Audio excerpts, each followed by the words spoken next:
તમારામાંથી ઘણા બધાએ સ્વામિનારાયણ મંદિરના પ્રેમવતીમાં મળતી ખીચડી ક્યારેક તો ખાધી જશે. તો આજે આ ખીચડી આપણે ઘરે કેવી રીતે બનાવાય એની રેસીપી જોઈશું.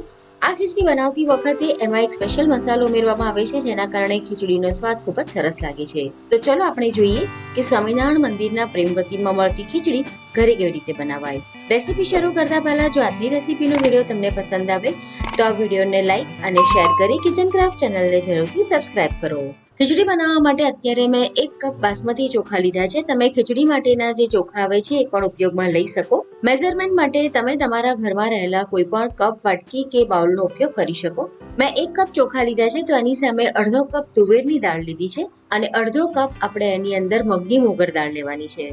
1 ભાગ ચોખા અને 1 ભાગમાં તુવેરની દાળ અને મગની મોગર દાળ એ બંને મિક્સ લેવાના છે. આ ખીચડી માટેનું પરફેક્ટ મેઝરમેન્ટ છે. આટલી ક્વોન્ટિટીમાંથી તમે 4 થી 5 વ્યક્તિ માટે આ ખીચડી બનાવીને તૈયાર કરી શકો. દાળ ચોખાને આપણે એકદમ સરસ રીતે ચોખ્ખા પાણીથી પહેલા ધોઈ લેવાના છે. તમારી પાસે જ્યારે સમય ઓછો હોય ત્યારે તમે આ પ્રમાણે ખીચડી ખૂબ જ ઝડપથી તૈયાર કરી શકો છો.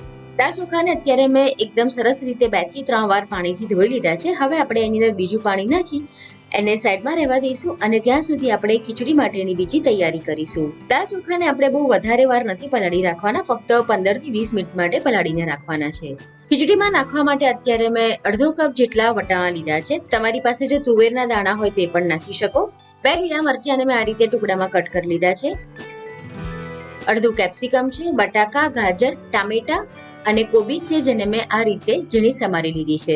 શાકભાજીની ક્વોન્ટિટી તમે તમારી ચોઈસ પ્રમાણે પ્લસ માઇનસ કરી શકો છો. અત્યારે મેં લગભગ 1.5 કપ જેટલા શાકભાજી લીધા છે. 20 મિનિટ થઈ ગઈ છે અને દાળ ચોખા આપણા એકદમ સરસ રીતે પલળી ગયા છે. જ્યારે પણ તમે આ ખીચડી બનાવો તો દાળ અને ચોખાને આ રીતે 15 થી 20 મિનિટ માટે પલાળીને રાખવા ખૂબ જ જરૂરી છે. મંદિરમાં જે ખીચડી બનાવવામાં આવે છે એ મોટા તપેલામાં તૈયાર કરવામાં આવે છે, પણ આજે હું તમને ડાયરેક્ટ કુકરમાં જ આ ખીચડી કેવી રીતે તૈયાર થાય એની રેસીપી બતાવું છું. કુકરમાં મેં 4 મોટી ચમચી જેટલું તેલ મૂક્યું છે ગરમ કરવા માટે.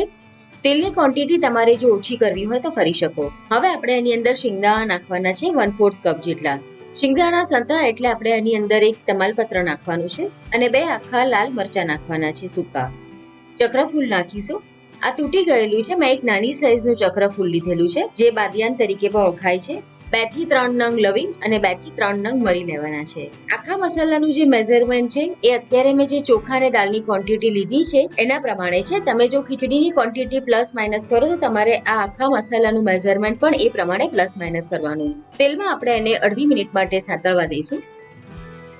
ત્યાર પછી એની અંદર આપણે 1 ચમચી રાઈ નાખવાની છે અને અડધી થી પોણી ચમચી એની અંદર જીરું નાખવાનું છે. લીલા મરચા નાખવાના છે. અત્યારે મેં જે લીલા મરચા ઉપયોગમાં લીધા છે એ મીડિયમ સ્પાઇસી છે. ત્યાર પછી આપણે આની અંદર બધા શાકભાજી ઉમેરવાના છે. સ્વામિનારાયણ ખીચડી બનાવતી વખતે એની અંદર આદુ કે હિંગનો ઉપયોગ કરવામાં નથી આવતો, તો મેં નથી નાખ્યા. શાકભાજીને આપણે વઘારની સાથે સરસ રીતે મિક્સ કરી લઈશું.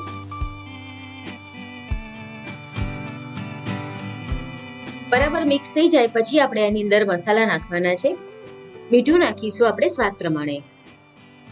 1 ચમચી આપણે એની અંદર હળદર નાખવાની છે. 1/2 ચમચી આપણે એની અંદર લાલ મરચું નાખવાનું છે.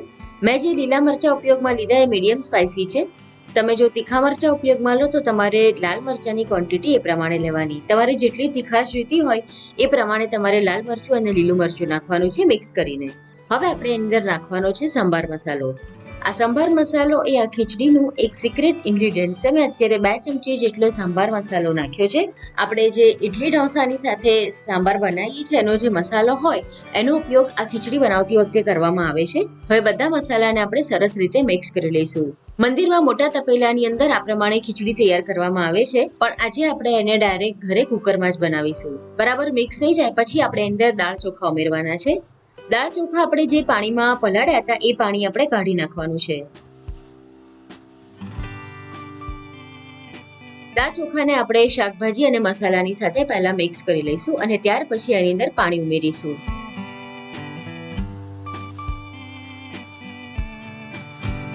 હું અત્યારે 5 કપ પાણી એની અંદર ઉમેરું છું. આપણે 2 કપ દાળ અને ચોખા લીધા છે અને 1.5 કપ શાકભાજી લીધી છે, તો અત્યારે મેં 5 કપ પાણી ઉમેર્યું છે.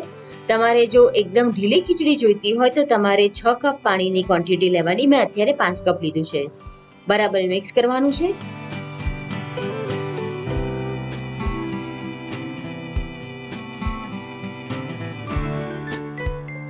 અને ત્યાર પછી આપણે કુકરનું ઢાંકણ લગાવી 5 થી 15 મિનિટ માટે સ્લો ટુ મીડિયમ ગેસ પર એને પ્રેશર કુક કરીશું, અથવા તો 3 થી 4 વિસલ આવે ત્યાં સુધી આપણે પ્રેશર કુક કરવાનું છે.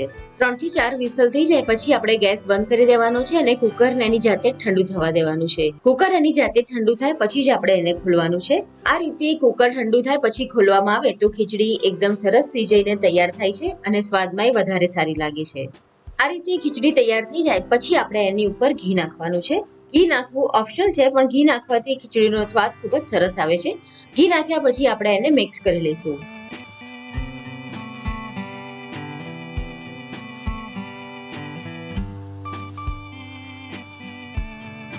તૈયાર છે આપણી સ્વામિનારાયણ મંદિરના પ્રેમવતીમાં મળતી ખીચડી, જેને મેં ટામેટા, લીલા મરચા અને દહીંની સાથે સર્વ કરી છે. તો એકવાર તમે આ પ્રમાણે ખીચડી બનાવીને ચોક્કસથી ટ્રાય કરો. ખીચડી તમને કેવી લાગી એ મને કમેન્ટ કરીને જરૂરથી જણાવો.